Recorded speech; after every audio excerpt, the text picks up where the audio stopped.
Hello and welcome to this week's Football Talk podcast with me, Dave, as your host. And this is your chance to sit back, get yourself comfortable as we bring you up to date on this week's football, of which there's been plenty. We talk news, we review the weekend's Premier League football, we check our fun levels in the sensible betting with Josh and Dave. Then finally, I'll send Josh an unsolicited wiki pick for him to stare blankly at in the Wikifiles, which is still becoming a very hot topic and people seem to really enjoy it. If that sounds like something you'd enjoy, drop us a like and subscribe to our channel on YouTube and Spotify so you don't miss out. We're here every Sunday at 10 a.m, except for today. And now over to my co-host all the way over in England. It's Josh Cool. How are you, sir? Oh, I'm in tier 4, Dave. Tier 4. Bad luck. Bad luck. We are not in tier systems at all. We're in phase 3. It was soon, 28th of December. Oh, so it's completely different to a tier system. It's a phase system. It's very different. It's very different. Yeah, it's very different. Yeah. So yeah, 28th of December, mate. We're allowed groups of 8 people. Everything's reopening. It's going to be magnificent. Magnificent. Excellent. Yeah. Quite the opposite. Christmas has been cancelled because I'm in tier 4. So Yeah, sorry about that. right. It is what it is. Yeah, and a new strain of the virus is coming. So no wonder they've locked down the ports. So anyone who wants to drive around my town in Folkestone is going to, if you want to get on the motorway, don't, because they'll be full of lorries because they'll be like, oh, we can't go anywhere. I just wonder I'm not quite sure how lorries work, but 48 hours in the winter, is that not, do they have a little cab in the back where can they leave the engine running idle? Do they have a toilet in there? I don't know. Are they going to be okay for 48 hours? I think, yeah, that's a good point, actually. I guess they maybe like a porta potty or something in the Have you ever been in a lorry, Dave? Have I been? No, I've never been in a lorry. I've never been in a lorry. No, I've never been in a lorry cab. Isn't the front of it called a cab? I think it's... So you've been in the back? Well, no, okay. I've never been in the entirety of a lorry. No. Well, I've been in the back of it. I've been in the back of a lorry. But that's not the lorry, though, is it? That's the cargo. No, that's a trailer, I suppose. The football. I did. Yeah. No. I'm still going with this lorry. But I did. I used to commute to work quite a bit, and so I used to be driven or drive, share the driving. And I realised there was kind of like only like 6 to 8 makes of lorry. There's not many companies who make lorries. Yeah. Is Like that the end? Volvo, I think maybe Mercedes make a lorry, maybe even Renault make a lorry. But yeah, I've forgotten who they are. But it's not many brands of lorry. But Okay. Well, one of if them. anyone's ever been in a lorry, can they put my mind at ease? Are these lorry drivers going to be okay? There's going to be a lot of them sat on the M20. I just want to know. It's good to know that you're concerned. I like that you're concerned. I like. There's very little in the media about lorry drivers' welfare. I just want to. It's an unspoken topic. I want to bring it to the forefront. That's why I mentioned it at the start. Okay. Yeah. All right. So, excellent. Thank you. I don't know where to go with that. Right. Well, we'll continue with Folkestone, shall we? So we've mentioned Folkestone. Yeah. But there's an ex-Folkestone player who's moved on into league football, which isn't something we often say. No, I can't think of. Well, Johan ter Horst technically moved into league football, didn't he, from Folkestone to Hull? Yes, correct. And then immediately came straight back on loan, and then went on loan to Maidstone, and then was never seen again. Yeah, Ira Jackson. Ira Jackson Jr. Yeah, he had a couple of years at Folkestone. His second season, so last season was kind of 20 odd goals and 30 odd appearances. Was a bit of a free kick specialist. Not particularly young. I think he's like 22, 23. But getting his move into league football, plays for Grimsby, League 2, and he's got 2 goals and 2 league appearances, which is lovely to see. As a, educated man in geography, Joshua. Oh, yeah. Where is Grimsby? Well, aren't they called like the fish? Well, they're definitely on a coast somewhere. I think it's northeast, but not quite northeast. I think it's down from the northeast. It's kind of like top of the east. Right. That's how I'd put it. In my head, I'd say it's near Scunthorpe. Okay. And it's not too far away from where Johan ter Horst went in Hull. I'd say that's in the neck of the woods. Good to know. Good to know. It is interesting that they both, the last 2 league buys from folks which have both gone into that area of the country. It's a club I hear a lot about, Grimsby, but I never know where it is. They play in black and white. They're sponsored by Young's Fish and Chips or whatever, and then I don't know where they are. They're sponsored by something to do with fish and chips. Yeah. Oh, okay. Fact. I've got a fact every show. So just quickly on fish and chips, I presume have you had fish and chips out in Singapore? Do you know what we had? We had it last week on Friday. Oh God, he Friday just last gets week. everything in there. He's got everything out there. He's got phases. He's got fish and chips. He's got 8 people round for whatever he's doing with 8 people in his house. But believe a minute, Dave, Yeah, it's just I know. what the life you live. It's incredible out here, isn't it? It's incredible. You can get everything. You can get everything. Yeah, it's actually English fish and chips as well. No way. What's your order? What's your fish and chip order? So we get large fish with large fish, large chips, and then a battered sausage to share. Like, so we share Oh, do you eat everything. it like in Lady in a Tramp? You both nibble each end of a battered sausage. Yeah, exactly. Yeah. Yeah. Meet in the That's how I middle. imagine it. Have a fight. Yeah. Because I want Yeah. the bigger Alright. half. So. Right. Football. We've got to eventually talk about football, Josh. So I Well, was we gonna- just had Dave. I We covered guess- the Victor's former player, Irish Jackson Jr. Check Yeah. him out. Keep a lookout for him. Yeah. Look out. Keep a lookout for Ira Jackson Jr. Well, those people that come from my YouTube channel know exactly who he is because he scored quite a lot of goals for me in the early days of the Folks on a Victor save. But yeah, I mean, let's touch on the fact that before we get to probably the biggest news, we'll touch on Heung-min Son got a Puskas Award, best goal. Do you think it's warranted? It is hard for me to say impartially whether I think it's warranted, but it's a pretty good goal, isn't it? It's a pretty good goal. I don't think. The problem I have, he didn't really dribble. He kind of ran through the team. There's didn't no he? skill. It's just No. Don't say there's no skill. There is skill. there's dribbling It's skill. very much. Yeah, it's straight. He's not having to do any skill, as in fancy skill to get past on. It's very much. I'm going to be quicker than you are. You position yourself strategically incredibly badly, and I'm Yeah. just going to cut through you. Whereas he didn't have to, pirouette round anyone. Like if you look at George Weah's goal, like, Exactly. yeah, So that's what I was comparing it to when it's like a goal from your own half running. And I was Yeah. like, I think I haven't seen the list of goals that are in the Puskas Award this year because I literally couldn't be asked. And that's the sort of insight you get on this football podcast. there's a complete deep love of football and all it entails. But David could not be asked to. Yeah, to Shout out to Jan Vertonghen for the assist. Lovely assist. Knocking the ball 5 yards from inside his own box. I mean, come on, that's crazy. Yeah. Yeah. Oh, it was a good goal. It was a good goal. So, but then obviously the biggest news is, well, Arsenal have lost out in the race for Big Sam. Yeah, I'd be gutted. Yeah, West Brom have won the race to sack their manager and bring in Big Sam, who didn't get off to the best of starts. We'll cover that later. But thoughts on that? Well, but Bilic being sacked first. Was it fair? Was it right? Was it? Do you know what? I'm not sure. It seems harsh. It seems like it almost I seems agree. like, hey, we're doing. I don't know if they're doing. Well, I don't know, they must have set themselves targets, but they're not doing horrific. They're not doing Sheffield United levels of bad. They actually have picked up Yeah. 7 points. I think it was. Well, wasn't it? Because he When- drew with Man City. Yeah, he got sacked being 4 points from safety after drawing with Man City. It might have even been 3 points after the draw, something like that. And I think it was harsh. I think it was a misguided decision from Well, the it's a bit board. panicky, isn't it? It's a bit like, we're not quite. I mean, they probably would have hoped to have been out of relegation zone throughout the season rather than toying with it. But yeah, it's. And it screams of panic because Big Sam's been appointed, really, doesn't it? Yeah, He must have spent a couple of years out of the game. yeah. Well, we discussed this last week, didn't we? And it was we were saying that since he left Everton. He hasn't had a job since he left Everton, which will be Is it? Is it not Yeah. England? no, he went to No, Everton. God, it's not England. No, Palace and Everton came after Yeah. England. Yeah, It's yeah, Everton. Yeah, Everton was his last job, which is like 2.5 years ago. yeah. I think, something like that. So, yeah, it does stink of desperation. Well, It's just- and I thought it was where West Brom weren't wanting to go. I thought they were trying to, become a bit of a more of a ball playing side, get away from that kind of our history of us thinking they're super boring and super bland and relegation fodder. but money of the Premier League is more important at that stage, isn't Especially in it? this current climate. Yeah, exactly. So I think it's a very. It's one of those where I can see why they've done it to take the risk to get Big Sam in because he should automatically instill confidence in the team. Again, we'll get onto that later.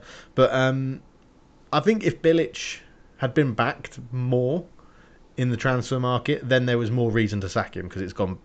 You can only Yeah, and now you run the risk of any kind of players like does Diangana get a run out in a Big Sam side? Yeah, exactly. It became being such a change. You're definitely going to marginalise some of the players in the squad because they won't fit in his way. But yeah, I'm intrigued to see the January transfer window. What does he get? What does he get to do? What free transfers? What Kevin kind of Nolan. loan deals? Yeah, Kevin Davies, all Kevin the Davis, Kevins. Kevin Nolan, Yeah, Kevin Fernando Corbett. Hierro. Get him in. Yeah. Oh, yeah.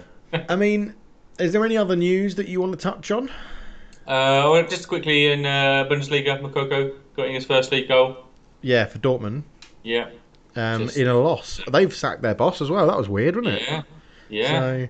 So, it's all actually Bundesliga has been quite weird this year because Schalke are on their third boss now of the season, with David Wagner getting sacked and then the new guy the new guy getting sacked after 79 days. I can't even remember his name, and then Favre's been sacked by Dortmund, who are currently second in the league. Yeah, it's all very strange. Watford sacked their boss, didn't When they? they were a couple of points off playoffs or promotion, it's just a bit. Yeah, I've appointed a guy from Dynamo Tbilisi to take over. I do like saying Tbilisi. It's nice Tbilisi, word. it's a Yeah. great city to announce and enunciate is the word I'm looking for there. Yeah, Tbilisi. But yeah, I mean, well, while we're talking about European football, PSG struggling, third in Liga. PSG, so they're not flying away with it either. Like And I read the normal. other day that there was rumour they were preparing their stores for the Messi announcement. There's going to be a Messi, and so I mean, at least then they could really shore up their challenge for Liga if they got Messi. Yeah. Bloody hell. Well, yeah. So that's all my news, I guess. Have you got anything else? No, let's crack on with football. Right, we'll crack on. Where are we going first? Should we start? Because obviously we're not having a quiz this week, so we're not having a quiz. Because there's so many games to review. So do we want to do Wikifiles first, then review all the games, or want to review all the games and then do Wikifiles? Should we split the difference and go midweek Wikifiles full weekend football? Let's do it then. Let's do it. Right, Start us off. Michael Mancini derby, Wolves versus Chelsea. I mean, cast your minds back. I think I was actually on another podcast at the time of this game. Actually, that's how I roll. I think you were. Yeah, I think you were on Tuesday. Was it Tuesday, Wednesday? On Slapcast with Gage. It was very enjoyable. But we both, after the podcast finished, was like, "Oh, Chelsea have lost," and we were both deeply sad to find out about that. But it continues. If you mentioned, I remember I mentioned the other week that Chelsea have yet to beat anybody in the top half. They're yet to beat anybody in the top 12. So they've drawn to Spurs, lost to Liverpool, drew to Southampton, lost to Everton, drew to United, lost to Wolves. The highest team they've beaten, Crystal Palace. Wow. Yeah, That's really bad. that is bad, isn't it? That is really And in bad. this match, it seemed like it was. I mean, we've spoken about how well players have adapted to leagues this year. Werner's come in firing, Ziyech's come in firing. But one thing that will put the men amongst boys is winter. So a lot of these leagues have that winter break. Maybe even Bundesliga has 2 less teams, therefore 4 less games. It's going to be a bit harder. I mean, maybe that adaptation will take its toll over the Christmas period, and games coming thick and fast. The youth players led this, and Werner and Havertz Havertz, as it has been all season, were nowhere to be seen. Really, were pretty poor. Yeah, and I think that's a good point actually about a lot of the signings Chelsea have made will be used to a winter break and maybe less fixtures around this period and maybe a bit better weather. I mean, I'm not saying that Germany and Holland are kind of tropical, but I know what you mean. South. Yeah. Yeah, I know what you mean. And I think because Chelsea really looked to sort of flag towards the end of this game. Obviously, both of Wolves' goals came after the hour mark, and 95th minute, wasn't it? Was the winner. But it's interesting. It's a very interesting point to say that, to see if it'll happen. What do you think about Lampard's sort of management of games? It was questioned early on in his Chelsea career about his management of games, and it always seemed like he was just gung ho, and I think that's still a question mark. He is rotating a lot, so that really shouldn't be kind of a lot more than other managers. He is rotating his side, whether that's because he's trying to find the best 11, or if he's actually kind of resting players. But he is rotating a bit, which is good management overall of the squad. But game management,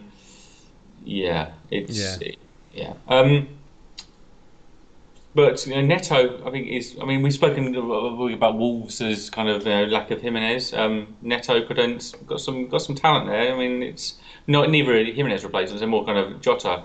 They're Yeah, stepping I into think Jota's boots. But that's it with Wolves. I think it's not. They've got a good squad.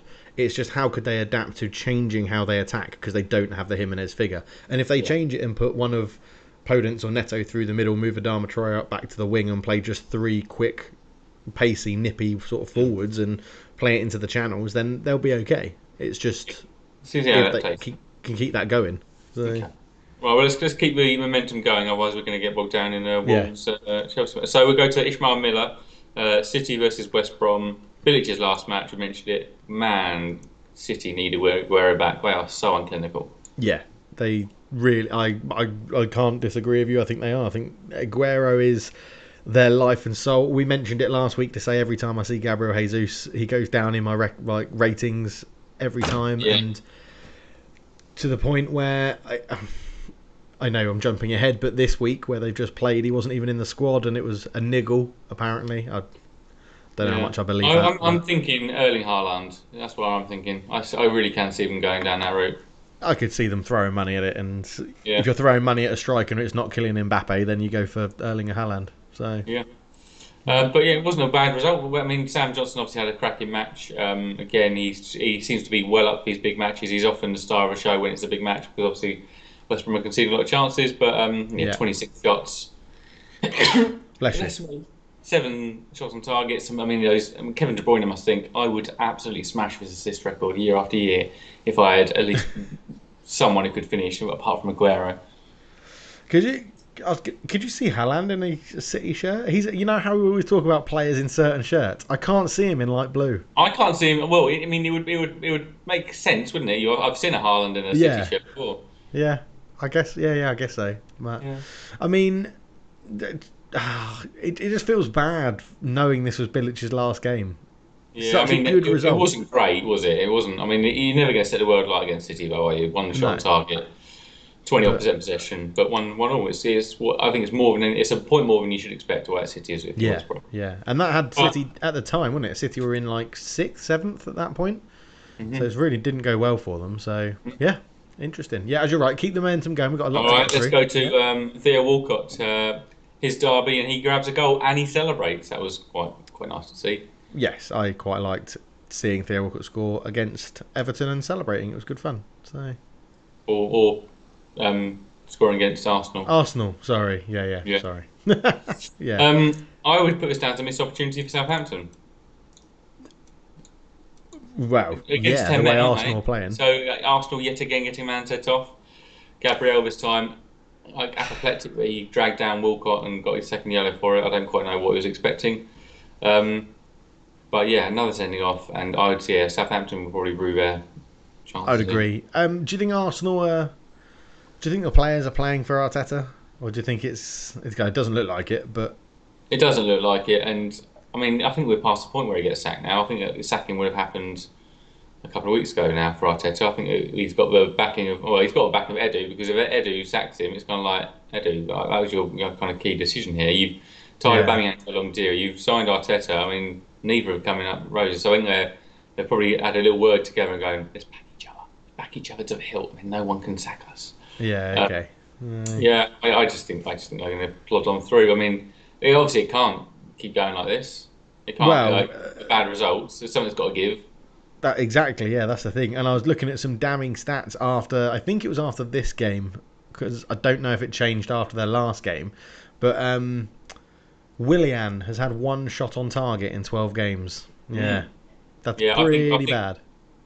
Chelsea fans would say, "I told you so." I thought. Yeah, But a lot of people saw it coming. But Arsenal, Arteta, Edu, like, no, let's chuck him that contract. And yeah, it's not been great for me. And to be fair, we'll speak about any other match, but they did end Everton versus Everton with a lot of young players. So Martinelli, his time was kind of as he's come back from injury. There's Willock, Holding's still there, in Ketia. There's a lot of youth, but they're not top four youth. I mean, no, maybe splattered amongst kind of better players, but on their own they won't get you top four, I don't think.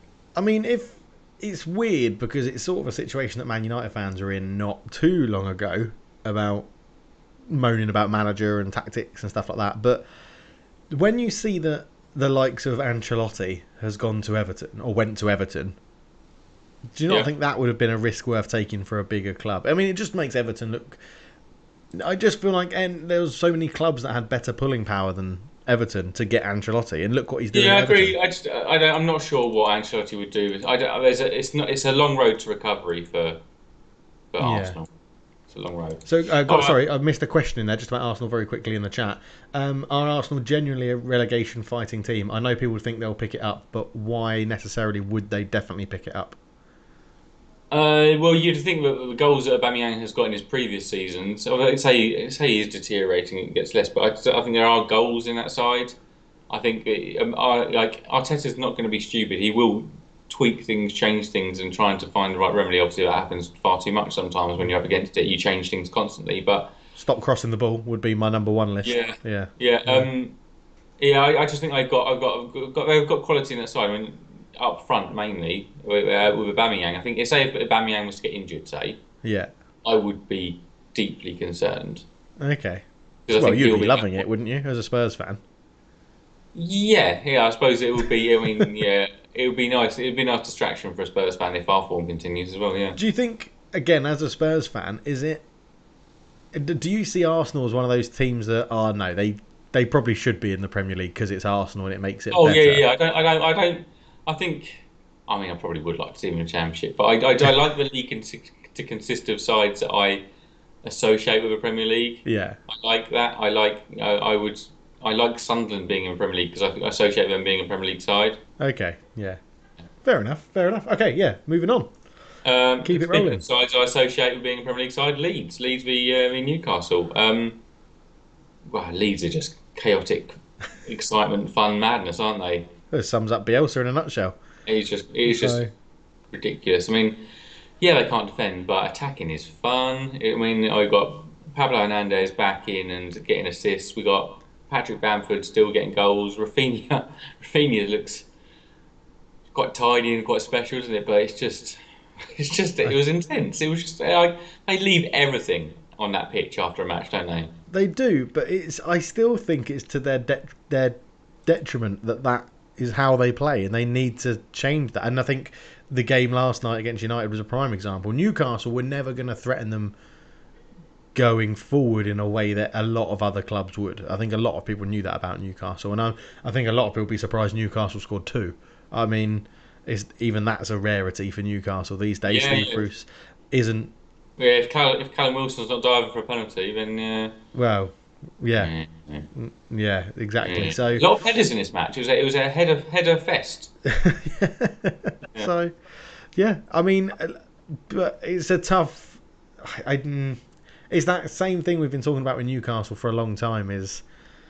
Are you happy just picking up the results? Mike Ashley's happy picking up the results, but you can't be happy with how it's looking. Oh no, I'd say Newcastle fans are very tired. I think they would take a change right now. Leeds fans, I think, would be nervously excited and kind of a little. Maybe if this keeps going and getting absolutely smashed and you're down the bottom, that'll get annoying. But if you're kind of mid-table and you're getting these kind of results and you're picking up points elsewhere, it's going to be quite an exciting season, isn't it? Really? Yeah, I think so. Yeah, definitely. All right. Did we have a derby for that? Who did you pick for the derby? Alan Smith, I think I had. The Alan Smith derby. Okay, yeah. Not the first time we've mentioned. Leicester versus Everton. Tom Cleverley derby. Really? Leicester? I think he had a little loan spell at Leicester. Excuse me. Whoa, you caught my sneeze. Yeah. Wow, in Singapore. Are you sending me that new strain of COVID that you've got in the UK through Skype? Yeah, we're going to have to shut down podcasts. Shut down Skype is transmitting. Yeah, Leicester. I mean, it's more a praise for Everton. I mean, Kasper Schmeichel obviously at fault. But Everton have kind of turned things around in recent weeks. They've kind of, got, I think, more settled game plans, less let's kind of and settled into a kind of a new norm because obviously had a few players out injured, so they've kind of That's settled it. into Yeah, that. they've settled down. I think with the players that are out, some of them came back and they've Similar to settled. Wolves, just to take a little bit of adaptation, and Yeah, obviously we'll still to play tonight. But yeah, Everton kind of, Iwobi has kind of settled in a bit more, and they've kind of got the new norm, which isn't quite as potent as the as Plan A, but Plan B looks to be working okay. I still shouldn't. I still stand by the fact that Iwobi shouldn't be a plan at all in the Premier League. But yeah, Yeah, I'm not sure he should be Plan B for a side seeking top six now. no, definitely not. So, Okay. but yeah, Not much to say there. It's going no, okay for both sides, really. I mean, I've got even less to say. I haven't even picked a derby for this one. Fulham with Brighton, 0-0. Who on earth wants to talk about this? Although Fulham, it's better for Fulham than Brighton. Fulham turn a corner, not conceding 2 goals a game. Brighton, we'll pick up it in their Sheffield United match, but the inability to score is quite amazing. yes, agreed. All Moving right, on. let's move to the Danny Murphy derby, Liverpool Spurs. Oh, it's a game of fine margins. It really is. So the podcast title the last week has been pretty bad for Spurs. It's fine margins though. So against Palace, I disagree with how we set up and we just invited pressure on. But as soon as we conceded, we put the pressure back on and went into their shell. And we can see obviously drew against Palace, which I don't think. I mean, I wore the France shirt, didn't I? I've spoken about You how did, yeah. I don't like wearing a Spurs shirt this season because I thought it's brought bad luck. I wore a France shirt and thought, I said last week's podcast, like, well, the only thing that happened to give bad luck to even our French players. I mean, Hugo Lloris stands to make an error. Oh yeah, a bit of an error. It's not easy, but I it's a think, bit of an error. Yeah. yeah, it's not a. I think calling it an error is a little bit harsh. It was more of a. It I was don't a know what it fantastic was. ball from Eze in, and Yeah, yeah, it's difficult. But yeah, I'll put it down as a bit of an error. But this match obviously was different. We set up quite defensively, as you'd expect, but we did have a number of opportunities. Well, I think we were under Kosh first half, but we typically against Liverpool we do come out second half, and we did come out and we had some golden opportunities straight away in the second half. Bergwijn puts it wide. A bit later on, Bergwijn hits the post, and then straight after, the resulting corner, Harry Kane inexplicably just heads it into the ground and over. And it's fine margins. I mean, we really did keep Liverpool at arm's length. Their first goal was somewhat fortuitous, just spooned off the foot and went into, and as they do, seem to just yeah, nestle into the top corner. We kept them at arm's length. Most of their chances were either kind of, like we had Firmino probably had the best chance of the first half, which was a difficult header to generate any pace of and easily caught by Lloris. But it's just the last minute header from a corner. It's one of those things. You take those chances. it's a So very interesting one because the stats were massively in Liverpool's favour. But you're right. It's because a lot of the shots you had just went wide or hit the post or just went over. For And me, it's why XG is important. You can yeah, aside like we criticise Arsenal for crosses, but Liverpool have got to be up there with the most crossing side of the world. They obviously they do have talent from the wings, better crossing, but it's not like crossing the ball is like they've won the league and won the Champions League with crossing of that quality. It's like it is their kind of mode, their kind of their go-to. I mean, Robertson and Alexander Armstrong, they've got the most assists, haven't they? They've got like yeah, 20 assists each in the last couple of years. But yeah, it was really close, and that's why XG is important because it shows the quality of chances. We had the better quality of chances overall. Obviously, the header doesn't come about if we score, if Bergwijn doesn't hit the post, because that's why they're failing of XG. Because if we score that, we don't have a resulting corner. So I know they do it in the same phase of play. Like if yeah. it got saved and Kane headed it, you take the biggest chance. But in that situation, we wouldn't have had both those chances. But yeah, it was fine margins, and it was a bit of a shame to come away from losing that. I think that a draw would have been somewhat just. You can obviously make an argument for Spurs winning it, but yeah, it's just one of the things. With champions like that, they find a way to win. Yeah, very true. Good summary, Josh. Good Yeah. summary. Aye. West Ham, Crystal Palace, then. West Ham Crystal Palace. I mean, two of the most, I don't know what if you want to call it, unfashionable strikers in the league. The Benteke and Haller. There's it may be unfashionable because Haller's not really a flavour of the month. But he again. It's about adapting. We spoke about him coming to the side and it being an Antonio setup, being up front. There Yeah, seems to be a period of adaptation now, doesn't there? There seems to be something going on that they're kind of getting used to him being yeah, the but main man up front. why doesn't he celebrate? I mean, you're It's scoring that goal. yeah. You really should be celebrating, shouldn't you? It was It's not. absolutely unbelievable. That I have a thing about overhead kick. So I think they need that level of power for me to enjoy them more. oh That, yeah, that I mean level of connection. yeah, I think an overhead kick always is better when it bursts the net, like flies past the Yeah, I keeper. don't want it hitting the ground. I need it to hit net. When it Yeah, lands, it needs to hit net, and probably preferably be kind of halfway up the goal. I'd say. yeah, or I don't want it. I full don't on want it going. postage I don't want stamp. it angling down. I want it either kind of horizontal Yeah, or above horizontal. Yeah. yeah, and Haller had that. I don't. Did he like it? God no. I'd, he must have been delighted inside. He must have. I mean, it's just so irritating. He didn't celebrate that goal. It was Yeah, like, it's kind of how a lot of people felt about Mario Balotelli. I think that you're like, yeah, come on, celebrate, man. And he was like, true, nah. Yeah. true. But Oh, this was the Marouane Chamakh derby, by the way. I would have gone with Ian Dowie. The Ian Ian Dowie, yeah, you got a Ian few. You Dowie. got a few. Yeah. So, Yeah. um, right, and then it was on to the Thursday games, wasn't it? God, they came thick and fast this week, didn't they? So, Yeah, I mean, again, we'll talk about there's the Claret and Blue derby, Villa nil, Burnley nil. Thank you very much. We'll move across to Sheffield. Let's move across here. And I must admit, when it first started, I was like, hello. What do you think? So Henderson, is he getting his chance just out of rotation, is he? yeah, he's getting a chance out of Part of it's rotation. going to be, oh, look, it's your old club. You know what you're facing. Yeah, I think Solskjaer has a bit of that sort of. I don't know the word to describe it. Romance. Yeah, maybe like a romance about. Oh, you've scored against these guys before, so we'll play you. Yeah. And I think you used to play for this club, so you'll know about them, so we'll play you. And I think that got Dean Henderson a bit of the nod. I don't think there was any real need to rest De Gea, to be honest, if it was there. But Oh, I think the fact that the guy's played like almost every minute of the last like 500 games, whatever it was, he is yeah, exhausted generally. But yeah, one game's not going to cut that. Well, two games so far. yeah. I mean, and it was it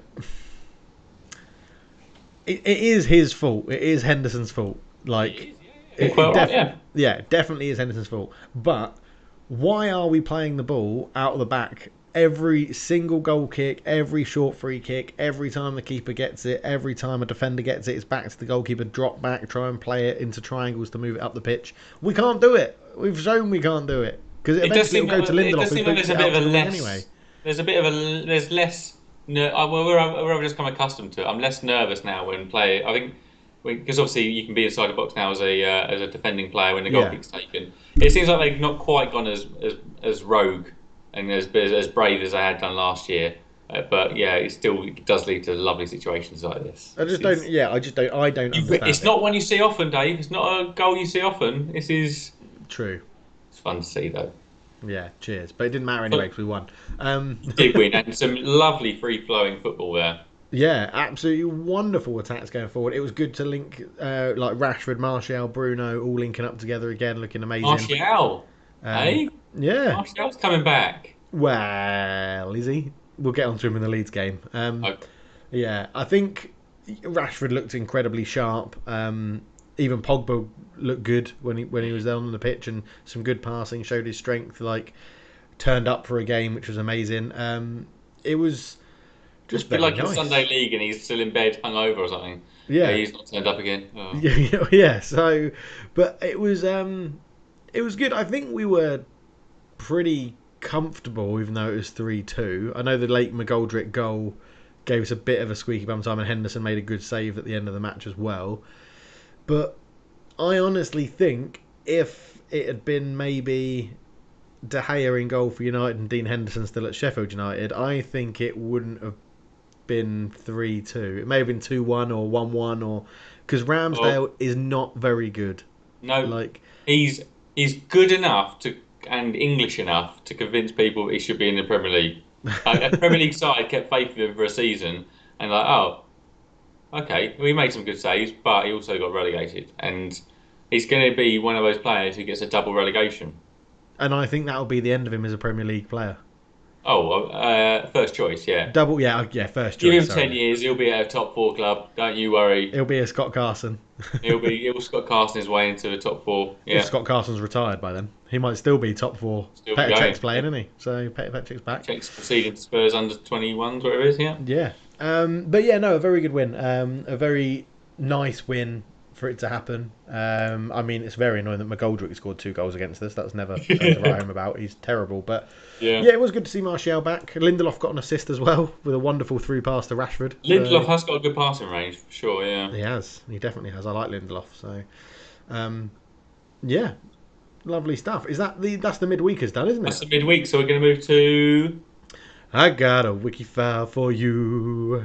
Hey! And I've just delayed that ever so slightly. So I can put the Wikifile page up. There we go. David, this looks like it's a rule breaker, if I'm honest, mate. Is it a rule breaker? Well, what's the ride-out rule? After... Oh, crap. So David sent me this. No, that's right. We said 1996. After 96. This ends in 1996. Well, get on with it and stop moaning. So, Dave, I will do. I will moan because I'm not going to get this.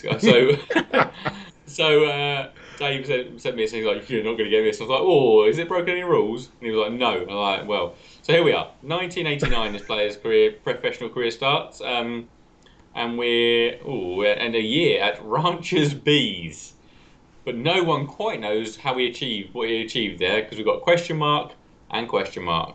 But it led him to a 4-year career over in Belgium, Club Bruges, 81 appearances, 35 goals. So we're probably talking attacking midfielder, bang average forward here.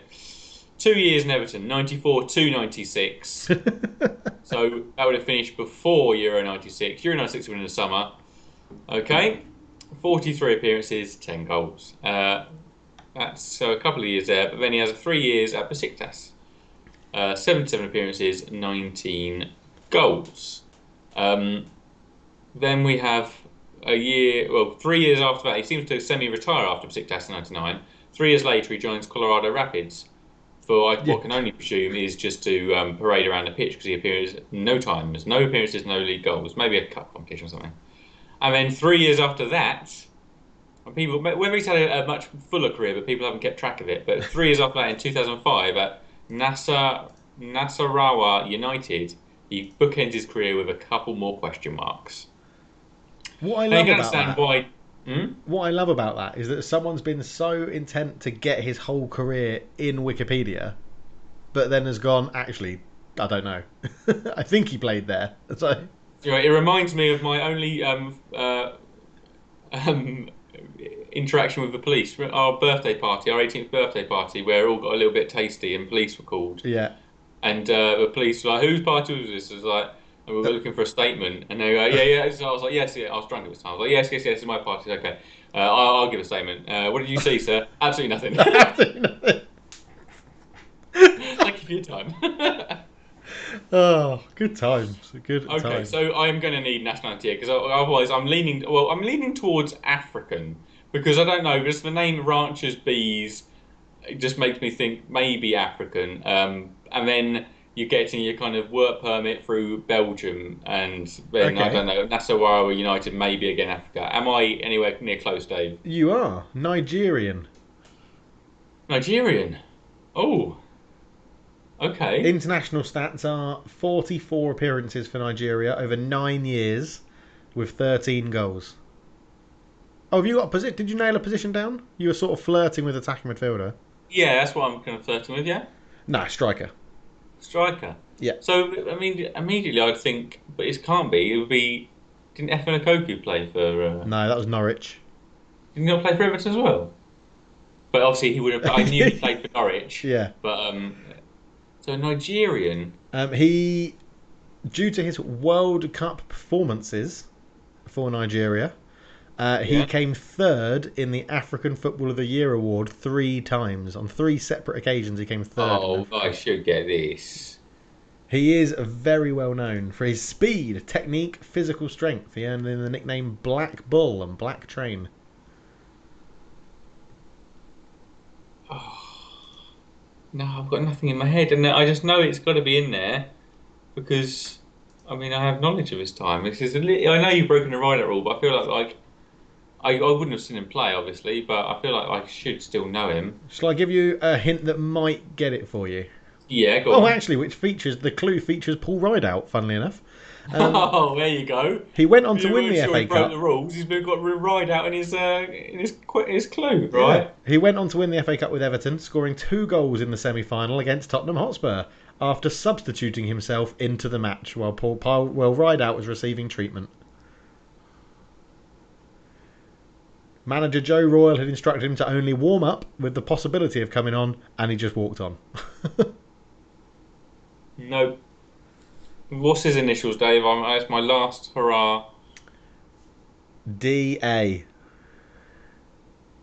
Oh, Daniel Amokachi. Daniel Amokachi is the player who broke the ride-out rule, but it was a good. I like that. There's a lot of interesting. I think that should have been in the brain box. Daniel Amokachi should have definitely been in there. I accept you. You've broken the rules, but I could have done us proud there. Yeah. So a bit more on the old Colorado Rapids thing.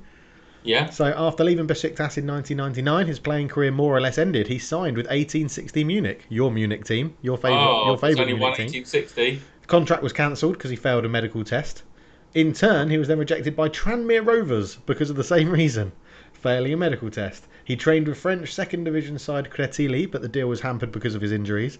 And then American MLS team Colorado Rapids signed him in 2002, but then said he wasn't fit enough, so they released him before a single match was played. He went to the United Arab Emirates, but was denied again due to his medical conditions.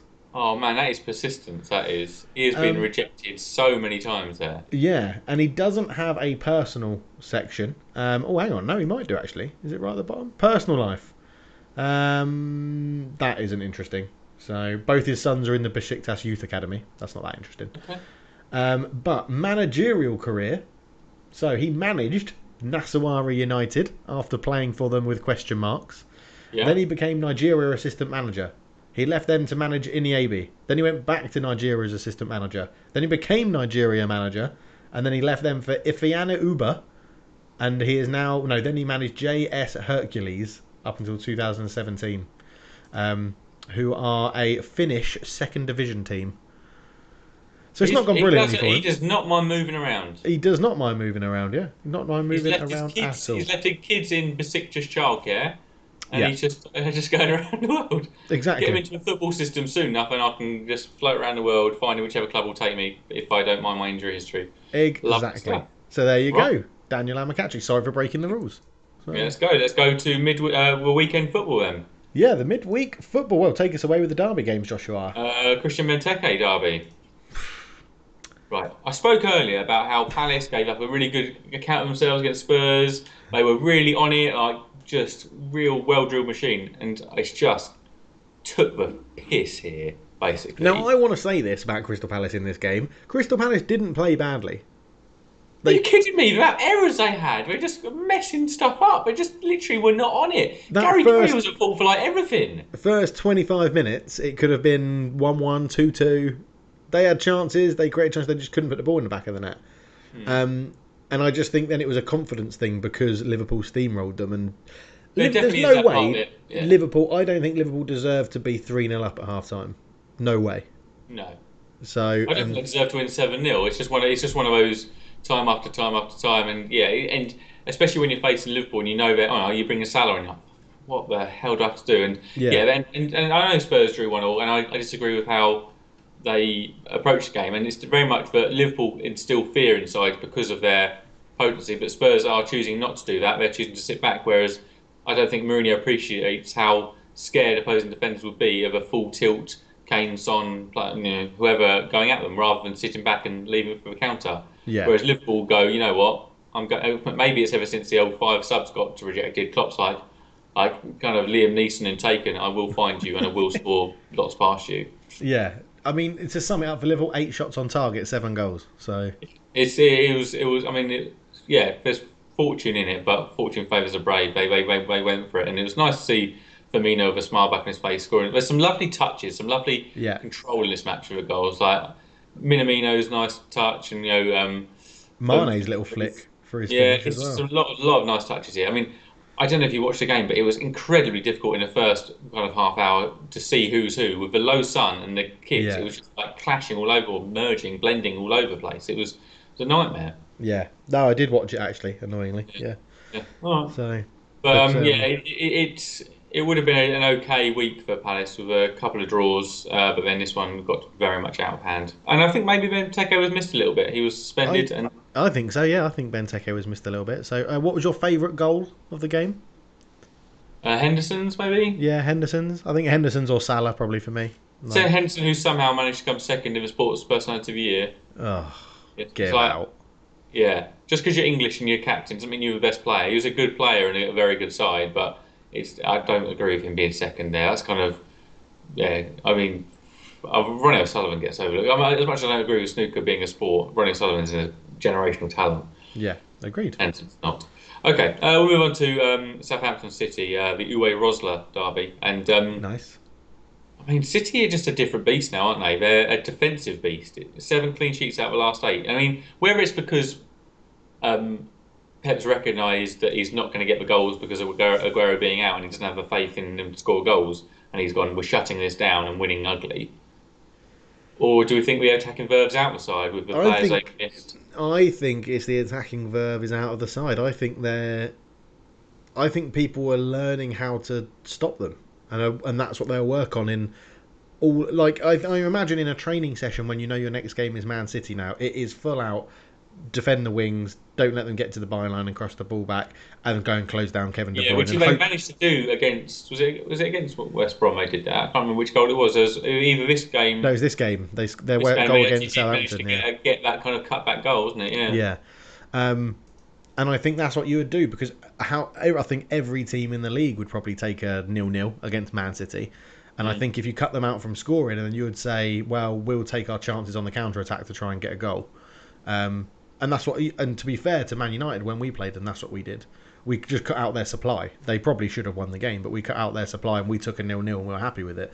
And I think that's the problem. I think they're getting stunted in attack, and I think Pep has to reinvigorate it somehow with using like a Liverpool maybe false nine. I would say not having. I mean, Rodri, I think has been just a diabolical signing. I don't get it. He seems so lethargic. There's no intensity to his game whatsoever, which is strange for a Man City player. I just don't get it at all. But playing with, like any of their central midfielders just leaves it so defensive. I don't. Apart from De Bruyne, that kind of anybody in that operating that midfield. I mean, Foden maybe, but the kind of the Rodris and the Gundogan, I just don't see as being elite. So I don't really get that as their central mid. No, and I agree with you. Yeah, I think, and that's where I think he needs to change something. I think Southampton were a little bit unlucky, to be honest, to lose. Yeah, I think they were well rue this week. They were flirting with the top, much like Spurs were, and they came short against Arsenal and came short against City. I mean, granted, one of them's not an easy match, but I would have thought they would probably think if only a few bit of woodwork hit and stuff like that, it could have been so different. Definitely.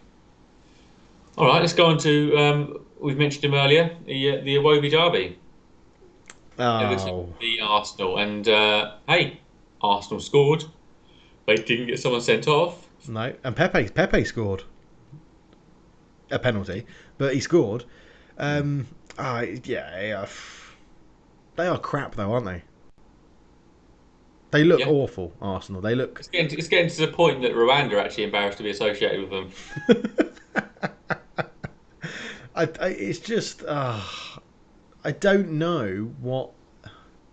Like they have, I think in like most of the games they have the possession. They seem to control. You know why they have possession? Because the team scores against them and goes, well, I'll give this to this toothless Arsenal side. Arteta has been conned by it. Goes, yeah, we've been the better side. We've had the ball. We've had the chances. No, you've gone a goal down. The opposing side goes, have it. You're not scoring, and you have some half-assed chances like around the edge of the box, crossing the ball in, and have a header of a back post which gets nowhere near on target. He's getting conned. So this is the key stat that I wanted to pull out of the Everton-Arsenal game. Arsenal had 58% possession and had 13 shots on goal. Mm-hmm. 2 of them were on target and 1 of them was a penalty that went in. That is dreadful. That is absolutely dreadful. Yeah, it's similar. You look at all the games recently. Like you look at the Spurs game. You're like, oh, we were a better side. You really weren't. You're complaining about quality goals, but they're both counter-attacking goals, which we were ruthless with. And then we know what's coming. Like sides know what's coming. If you can't score, sides won't make an effort to be expansive and attack because they're like, we've got this. we can contain them. We keep them at arm's length. We're just like Malvinas, and it's just Yeah. there's no need to go out and like, oh, we're not having a chance. Like you're not having a chance to cut through them attacking wise. But no, it's just I think the problem with Arsenal is Arsenal play into every other team's hands by, like you say, thinking they're controlling the game when they're not. Like you say, like against Spurs, Arsenal probably did control the game, but what that did is allowed Spurs to play exactly how Spurs wanted to play. Give Arsenal the confidence that they could throw a few more men forward and then bang, hit him on the counter attack. yeah. Done, easy. And I think that's what happened on here. And I mean, Calvert-Lewin continuing this great season that he's having. He's playing really well. He didn't score, but his link-up play was really good. He really can useful. jump, can't he? He can really can seriously jump. It's Yeah. crazy. I'd love to see a. I mean, I imagine Cristiano Ronaldo still gets it, but this is what I talk about every pre-season. I want to see that football combine. That Yeah. I want to see the stats. Who's got the highest standing jump? I want to see who's can. I thought of another one the other day. I want to see who can kick the ball the furthest. Yeah. I would like to like.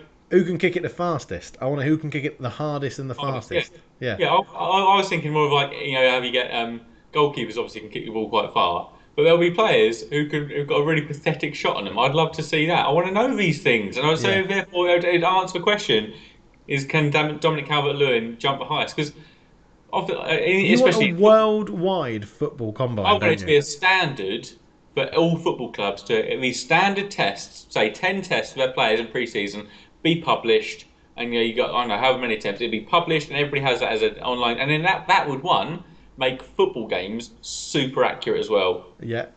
Because like football players complain about their pace, acceleration, their jumping, their finishing. Although you have stats that back that up. I mean, imagine EA or whatever would love to kind of get that. Would it also make it much easier to tactically exploit, like who up you're coming up Everybody's against? got the same him sheet. Everybody's got everything. Yeah, very You, true. you Yeah. still, they've got the analytics. They can see who's Yeah. who's quick. But we don't have that as the public. I want that. All right, I Okay. want Yeah. that football Nice. combine. I mean, it's a Um, way of like free agents can publish their stats. So they trained, they got the equipment in the back garden. Yeah, I've timed my 0 to 20 meters, and yeah, I've still got the pace. Yeah, that would be amazing. Yeah, actually, that would be very interesting to see. It would be very interesting to see. Maybe we should do it for golf and stuff. Have a golf yeah. combine between Oh, us. combine. Yeah, your chip-in challenge, your long drive challenge, your Yeah, club head speed, whatever. Yeah. yeah. Yerry Mina got a goal as well. Good to see him back scoring. Always scoring in the 45th minute. Loves a 45th minute goal. He does. He's getting a bit more potent from set pieces. Remember he had his potent World Cup where he was just Yeah. like a man mountain. He's getting there. He's kind of causing some business. I mean, he still is reckless and loves to challenge for everything. A bit like Chiarte at Crystal Palace, just loves to just win every single ball. Yeah. No. But yeah, it's. I mean, next up for Arsenal, obviously we have the. We'll touch on it quickly. We'll have the League Cup quarterfinals. Yep. So tomorrow night, Arsenal v Man City, Man City win. Brentford v Newcastle, Brentford, go on. Brentford for the win. Stoke v Tottenham, Tottenham and Everton versus United. United. There we go. Right, right, let's move on to the Louis Saha derby. Yeah. Newcastle Fulham. Wilson dives for a penalty, and it also gets a man sent off.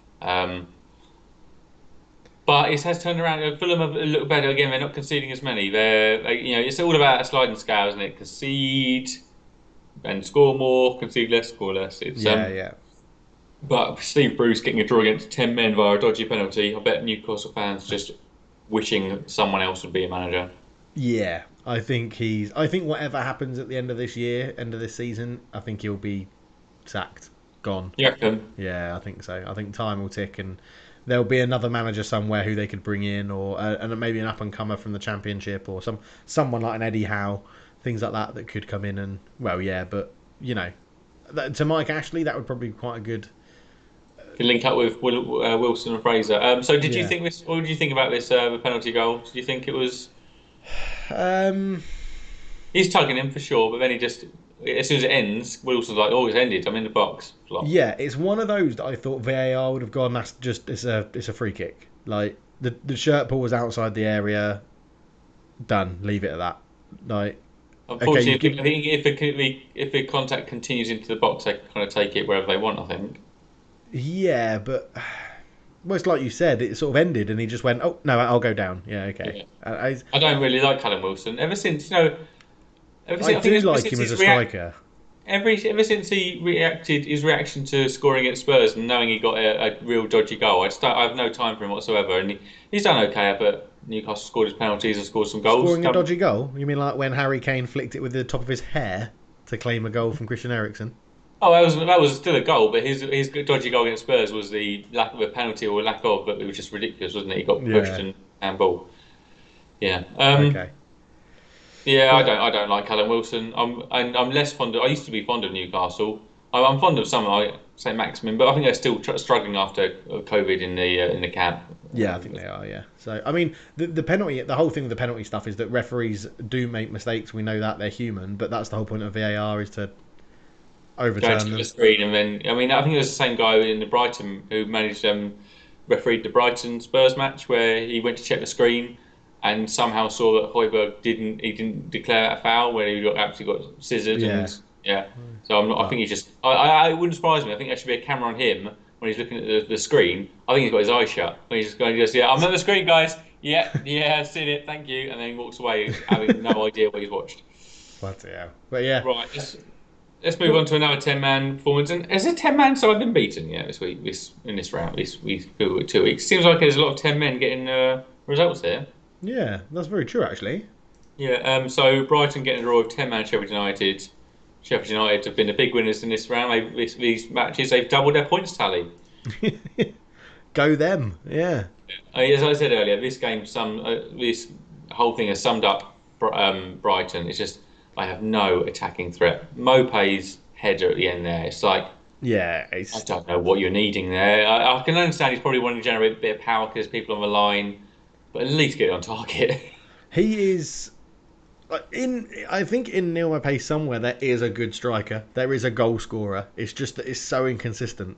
Like and you can't have that leading the line in the Premier League. You can't have I just think the inconsistency. composure's not there. I Yeah. think that Okay. he gets rushed a little bit in the Premier League. It's a bit of a quicker pace, and he knows he's got to take his chances, so he rushes them slightly. Yeah. And so I think he will. Yeah, he is obviously a goal scorer at lower level, but I just think it just all comes a bit too quick for him. Okay. Yeah. Yeah. I Like mean, he's Danny rushed into his Welbeck header. rescuing the draw in the 87th minute. And Yeah, I think it says a lot when a guy you've bought in on a free transfer on deadline day, who got released by a club that just got relegated, is scoring your last minute equaliser to save your game. yeah, To save your game against 10 men, team bottom of the league with 1 point. Yeah, I think it's. yeah. It's not. Brighton fans won't be happy after that, and they're probably feeling a little bit kind of like maybe similar to Arsenal fans, like oh, if only. It's just been a bit. It's been a bit close and a bit okay performances, not okay results, unfortunately. I think Brighton will definitely now be looking over their shoulder going into Christmas January period. Lots of games, thick and fast. Yeah. Roughly halfway through the season, 2 points above relegation. I think it's going to be. It could flip on its head, and Burnley and Fulham could pick up results and stuff like that and get out. So Yeah, it's going to be interesting. It's going to be a red card in this one. Correct decision. yeah, Yeah, good. no doubt Alright. about it. I was on Twitter and I saw. I mean, I don't know why I go on Twitter for balanced football arguments, but people saying like, "Oh, his young players pulled out of challenge." It's like, "Oh, come on." Look at how he ends up after going through it. He just goes. And he knows what he's doing there. Yeah. He knows he's trying to go hard. He's committed to it, but it's reckless. He's endangered the opponent. Get off. Yeah. Nice. All right then. Come on then. Here we go. Is there a Harry derby Kane. for this? Leicester Spurs? Harry Kane. Oh yeah, Harry Kane. Yeah, okay. Yeah. So I don't know who I'm going to criticise. Aurier. Sissoko, Aurier, and Mourinho. Ooh, Sissoko. Jose's getting a backlash from Yeah, Josh. so Sissoko because I mean jump. Both goals. If he jumps, he challenges for header, and it probably doesn't end up anywhere near like it. Both times he just doesn't get off the ground. Not quite Harry Kane. Or even, I've seen lots over this week, and again, other players doing it. It's just like, but I'll call it Harry Kane so people know I'm not backing into play. It just doesn't jump. It's like, come on, man, jump!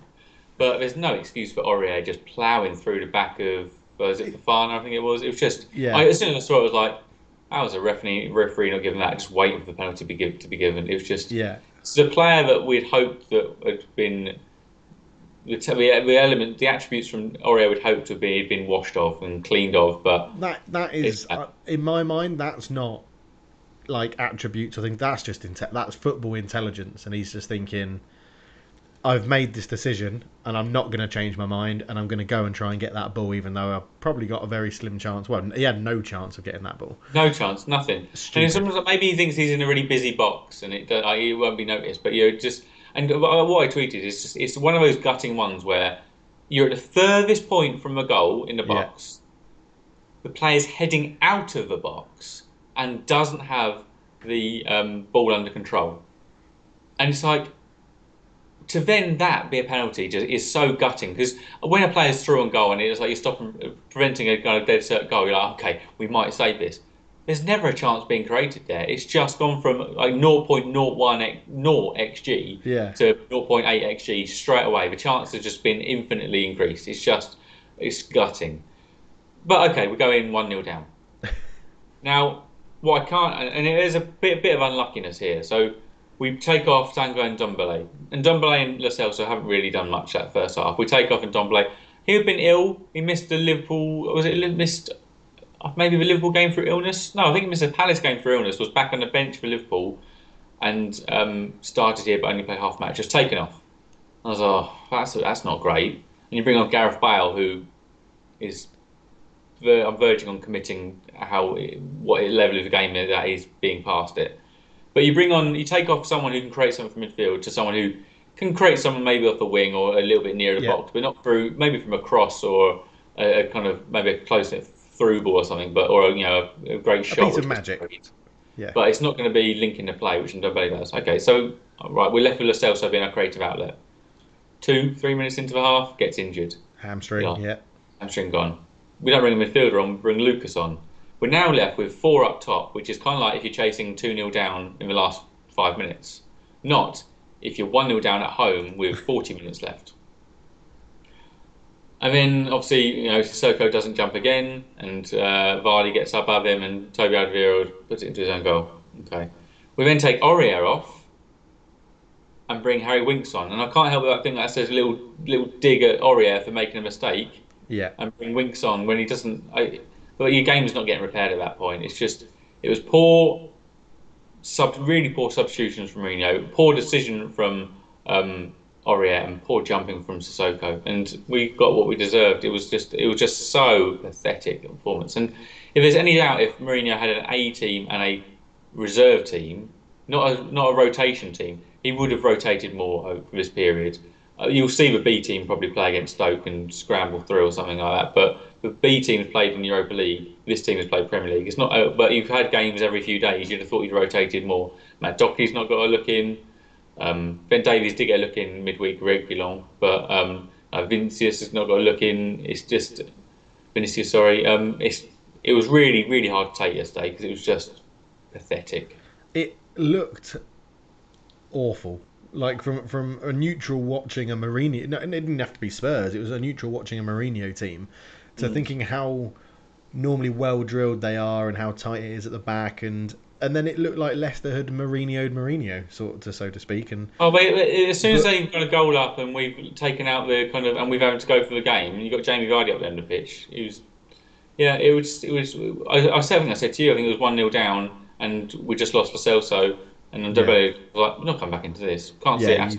You text me and said you're not coming back into it, And it's been a disappointing week really, because first 2 matches I think were fine margins. This was just a culmination of errors which led to where we are. So we do need to bounce back, because obviously I think it's the first point. This is a kind of Liverpool side. I think Liverpool away is difficult for everybody. They've not lost there for like 3 years. Yeah. But we had a chance to kind of keep ourselves in that title talk. But as soon as the title talk comes, pressure builds, and we seem to have capitulated a little bit, which is. Are you putting that on Mourinho?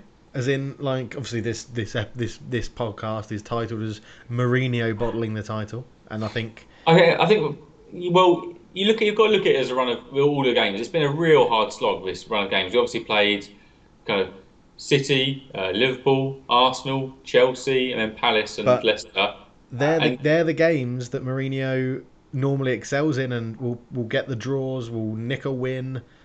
That's why I think the game against Leicester, Liverpool, not so much. I think that was a bit more unlucky than like we've discussed earlier. But I think that Leicester game, he would have picked that as 3 points. He would have picked that as 3 points. oh, absolutely. As a Spurs fan, I think you win every single game, home and away, against anybody outside the top six. Every Yeah. single one. And you said it should be win or draw against the top six at home, and I take losing or drawing away at the other top six, other top Yeah. five. That's how so. Leicester, I don't consider in that top six. Maybe I should or shouldn't, but losing at home to anyone, I would like to. I think that if you wanted to challenge for a title, you should get 19 out of 19. That's what I aim for as a title winning. We've done it. We won when we last season at the Lane. We won 18, drew 1. That's what you should be aiming for, and then you're in good stead. It's a home match. Whether we obviously talk about tier 3, tier 4 at the start. Fans. Crystal Palace match. They have fans in. They beat Spurs. Yeah. Or draw with Spurs.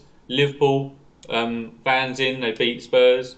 Spurs back at home, no fans, lose to Leicester. I'm not saying that there's going to be a massive difference, but I think it will impact things. Well, I mentioned that in a couple of podcasts it will impact approaches to games. I think the Spurs fans in the stadium would not quite allow such a negative performance. But I think after coming through those run of 3 games with such a pragmatic approach, it then displays a negative approach against Leicester sides. We shouldn't be sitting back against Crystal Palace. And part of it will be conserving energy, I suppose. And you've got a long slog, you need to kind of manage games, manage load. But it hasn't quite. Maybe we're at the level we should be, and we shouldn't be at the top of the table. But it's just a bit disappointing after the hope of the other better results we've had. Yeah, no, fair enough. Yeah, good. So we move on to the Alan Smith derby. Quickly, just before we move on, Jamie Vardy is the first person to score against Spurs at 3 different home venues. It's a pub quiz stat, that one. That is a pub quiz stat, yeah. There you go. Sorry, I would say, Vardy turns 34 this very soon. I am scared for Leicester. They do seem to always have ready-made replacements. Like James Justin comes in and does really well, and Maddison's come in and done well, and Soyuncu came and did well. But I don't know. Getting goals is the hardest thing. I don't see. Jose Perez isn't going to step into Vardy's shoes, so he's not going to keep going forever. So I'm intrigued to see what Leicester do to replace those goals. Very true. Yeah, very true. So the Alan Smith derby then. I think I texted you 5 minutes into the game. Bloody hell. Scott McTominay, 2 goals in 3 minutes. I like Scott McTominay a bit. He's very average. I think he's got a lovely strike of the ball, though, hasn't he? He has got a good strike of the ball. Yeah, he has got a very good strike of the ball. But I think he's not. I don't think anyone really knows what his best role in central midfield is, and I think that's going to hinder him going forward. And I think he'll always be a squad player. Yeah, I think part of it is his size makes him seem more defensive than he probably should be.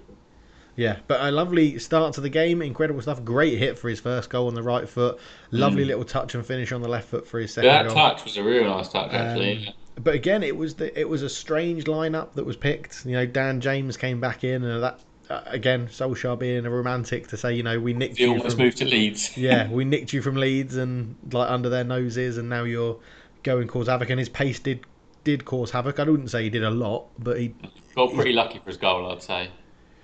Pretty weak hit at the keeper. I don't think he was intending that. Yeah, but as a United fan, I'm not going to focus on whether it was lucky or not for Dan James. I think the result of it was incredible. Martial didn't score, got 2 assists, and this is what I was going to touch on earlier, and I was like, I'll save it for this game, is that it could have been 8, 9 if Martial had taken his chances, and I don't know what it is about him. Maybe it's a composure thing, like you were saying about Mbappé earlier, but he just doesn't look like he knows what to do in front of goal.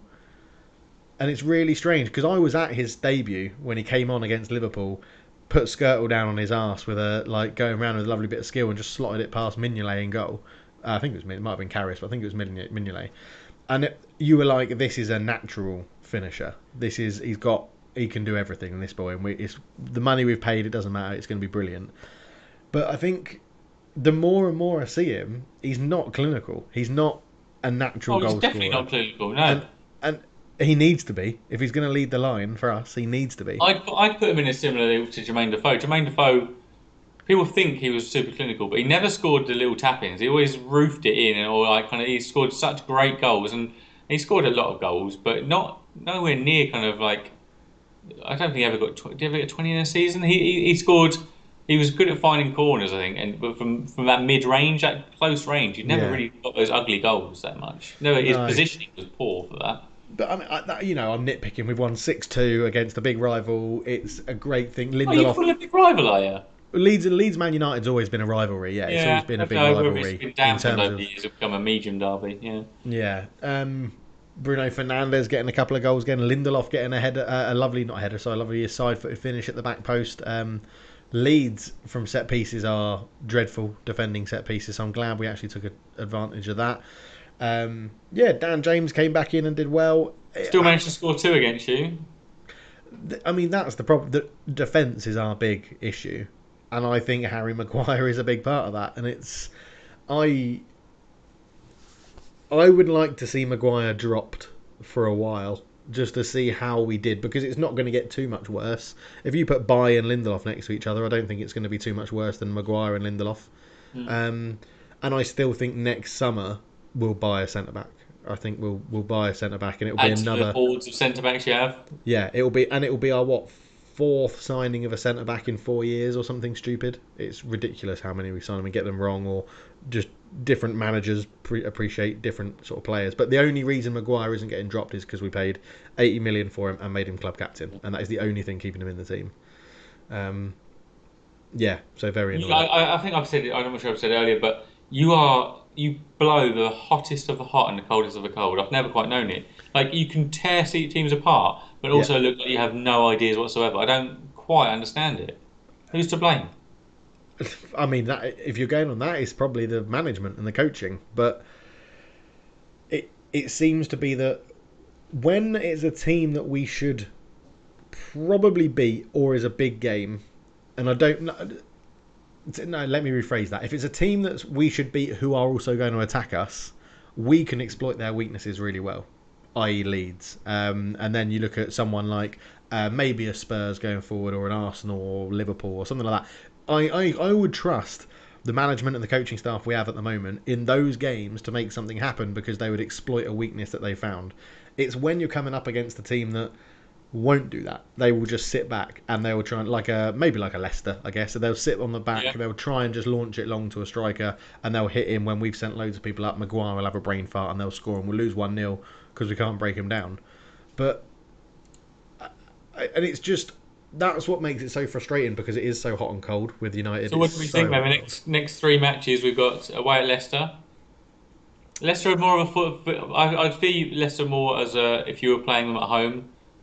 They may feel like they have to do something here. I think we'll draw with Leicester. I think it'll be home to Wolves. I think we'll beat Wolves. I think Wolves will be a bit too cavalier. I think we'll beat them. Yeah, and similar. Yeah, and Villa as well. Yeah, and I can see us getting something against Villa. Yeah. That's gonna be all right for you, isn't it? It's not looking bad. It is there is a title race now. There is a title push, and that is good to say. But again, it could look. I mean, look how.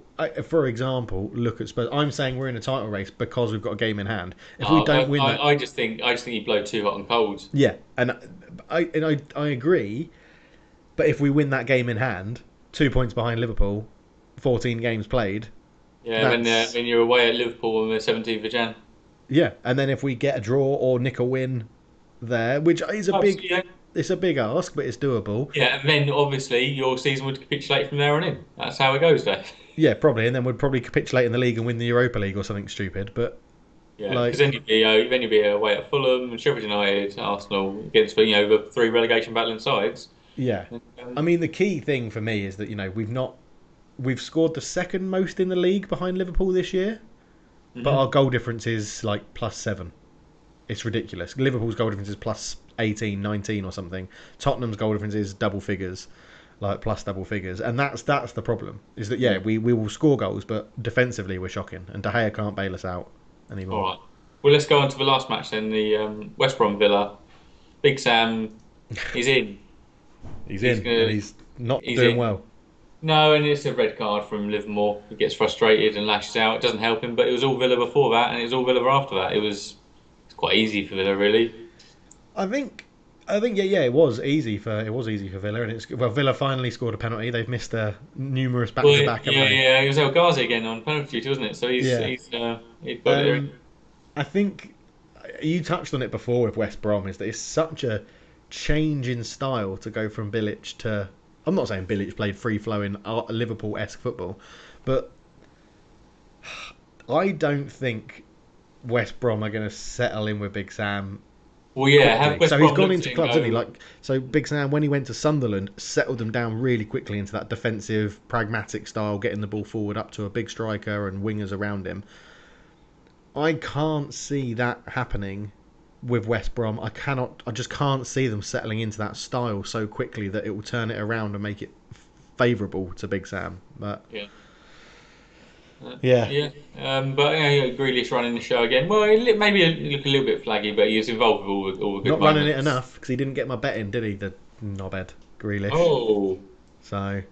Yeah. I very much enjoyed Traore's finish, little pass into the back of the net. It reminded me somewhat of, do you remember that Adel Taarabt goal where he kind of rolled it on his foot and then outside of the foot just kind of almost cut it round?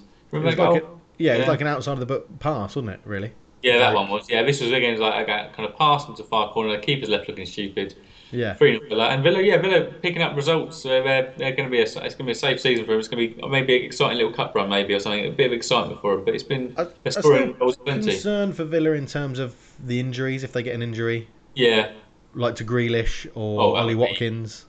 Maybe even something long like that could be a bit of a nightmare. But yeah, I would enjoy it while it's happening. Villa fans, it's cracking. It's good to see them back in there and doing well. So so 2 games tonight, just quickly. Then Burnley v Wolves.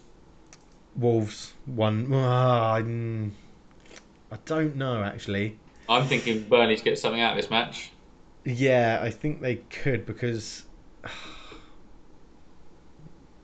No, 1-0 Wolves. I'm going to go 1-0 Wolves. Yeah. Chelsea West Ham. 1-1 or 2 or a Desmond. 1-1 or a Desmond 2-2. Yeah, what's the league table? West Ham are obviously up there, aren't they? West Ham well. So yeah, West Ham will be a draw. Yeah.